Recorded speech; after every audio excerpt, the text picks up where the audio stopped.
അക്ഷരനഗരിയായ കോട്ടയത്ത് നടന്ന ഒരു മറൈൻ എക്സ്പോയുടെ കുറച്ച് കാഴ്ചകളാണ് നമ്മളിനി ഇവിടെ കാണാൻ പോകുന്നത്. നമ്മൾ കോട്ടയത്ത് പോയപ്പോൾ ഇതുപോലുള്ള ഒരു മറൈൻ എക്സ്പോ ഉണ്ടെന്നറിഞ്ഞുകൊണ്ട് അവിടെ ഒന്ന് പോയി അതിൻ്റെ വീഡിയോ ആണ് ഞാൻ എടുത്തിരിക്കുന്നത്. ഇതിൻ്റെ ടിക്കറ്റ് പ്രൈസ് വന്നിട്ട് ആൾക്ക് 120 രൂപ വെച്ചിട്ടായിരുന്നു. പിന്നെ വൈകുന്നേരങ്ങളിലൊക്കെ ഈ പറഞ്ഞ പോലെ ഫാമിലിയായിട്ട് പോയി, അതുപോലെ തന്നെ കുട്ടികളുമായിട്ടൊക്കെ പോകുന്നവർക്ക് ഒന്ന് എൻജോയ് ചെയ്യാൻ പറ്റിയൊരു പ്ലേസാണിത്. കണ്ടില്ലേ, ഇതുപോലുള്ള റൈഡ്സിലൊക്കെ കയറാം. പിന്നെ കണ്ടില്ലേ, ഇതുപോലത്തെ ഈ റോബോട്ട്സിനൊക്കെ അവരിങ്ങനെ വെച്ചിട്ടുണ്ട്. അതിൻ്റെ പുറയിലായിരുന്നു കുട്ടികളൊക്കെ. കാരണം അവർക്കതൊരു എൻജോയ്മെൻ്റ് ആയിരുന്നു. കാരണം പിന്നെ അവർ നമ്മൾ പോകുന്നതനുസരിച്ചിട്ട് ബാറ്ററി വെച്ചിട്ട് ഇത് ഓപ്പറേറ്റ് ചെയ്ത് നമ്മുടെ അടുത്തോട്ട് ഇങ്ങനെ വരുമ്പോൾ കുട്ടികളൊക്കെ ഇതിൻ്റെ പുറയിൽ ഇങ്ങനെ ഓടിച്ചാടി നടക്കുമായിരുന്നു.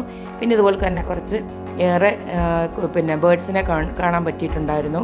അപ്പോൾ ഇതെല്ലാമാണ് ഇതിനകത്തെ കാഴ്ചകൾ. പിന്നെ അതുപോലെ തന്നെ കുറേ നമുക്ക് വെറൈറ്റി ആയിട്ടുള്ള കുറേ മത്സ്യങ്ങളൊക്കെ ഇതിനകത്ത് അവർ ഈ ഒരു എക്സ്പോയിൽ വെച്ചിട്ടുണ്ടായിരുന്നു. ഇതെല്ലാം നമുക്ക് ഇനിയും ഈ ഒരു വീഡിയോയ്ക്കകത്ത് നിങ്ങൾക്ക് കണ്ടു പോകാവുന്നതാണ്.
ബേർഡ്സിനെയും ഫിഷിനെയൊക്കെ കണ്ട് ഇങ്ങനെ വരുമ്പോഴാണ് നമ്മൾ ഈ മെർമെയ്ഡിനെ കണ്ടത്.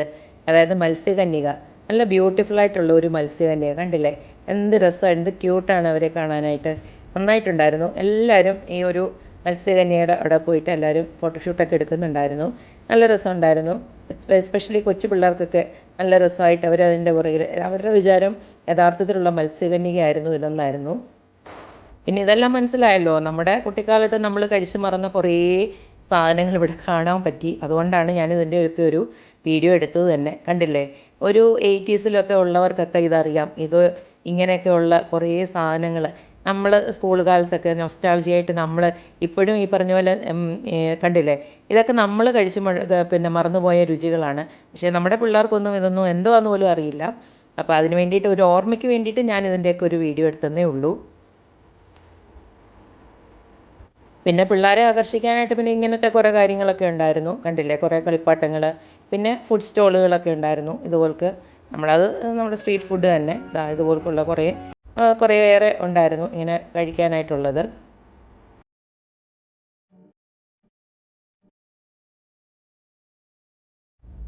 പിന്നെ ഇതാണ് ഗെയിം ഏരിയ. പിന്നെ കൊച്ചു കൊച്ചു പിള്ളേർക്കൊക്കെ ഇതുപോലത്തെ ഈ പറഞ്ഞ പോലെ ഒന്ന് എൻജോയ് ചെയ്യാൻ പറ്റിയ ഒരിടമാണ് ഇത്.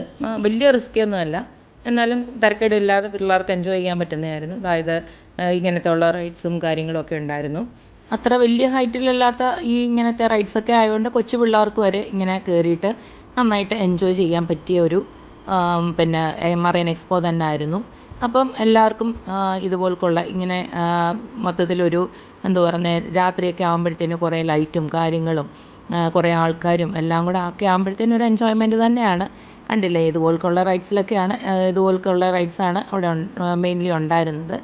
എന്തായാലും മൊത്തത്തിൽ നോക്കിക്കഴിഞ്ഞാൽ ഫാമിലിയായിട്ടൊന്ന് പോയി ഒരു 1-2 മണിക്കൂറൊക്കെ സ്പെൻഡ് ചെയ്യാൻ പറ്റിയ ഒരു അടിപൊളി പ്ലേസാണ്. എല്ലാവരും ഒന്ന് പോകാൻ ശ്രമിക്കുക, എസ്പെഷ്യലി കോട്ടയം പരിസരത്തും ഒക്കെ ഉള്ളവർ. അപ്പോൾ ഇത്രയേ ഉള്ളൂ ഇന്നത്തെ എൻ്റെ വീഡിയോ. അപ്പോൾ എപ്പോഴും പറയുന്ന പോലെ തന്നെ എൻ്റെ വീഡിയോസ് ഇഷ്ടമുള്ളവരെല്ലാവരും please like, share and subscribe. അപ്പോൾ ഇനി ഒരു അടിപൊളി വീഡിയോ ആയിട്ട് വരുന്നവരേക്കും ബായ്.